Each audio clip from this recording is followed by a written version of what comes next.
Pemandangan kurang sedap dipandang ketika melintas di Jalan Hertasning Makassar. Pasalnya di sejumlah titik ruas jalan provinsi tersebut dari Goa menuju Hertasning Makassar dijadikan tempat pembuangan sampah, sangat mengganggu pengendara yang melintas. Pemandangan jorok dan bau kurang sedap kerap terlihat saat melintas di Jalan Tun Abdul Razak Goa menuju Jalan Hertasning Kota Makassar. Pasalnya di beberapa titik ruas jalan provinsi tersebut dijadikan tempat pembuangan umum sampah. Hal itu membuat sejumlah pengendara yang melintas merasa terganggu karena kerap kali mencium aroma yang bau busuk, belum lagi jalan provinsi tersebut terlihat kurang bagus karena ruas jalan tetap dijadikan tempat sampah. Kondisi ini terjadi cukup lama tanpa ada perhatian serius dari pemerintah.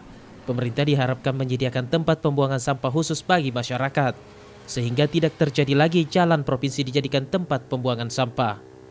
Ardi Jaho, Celebes TV.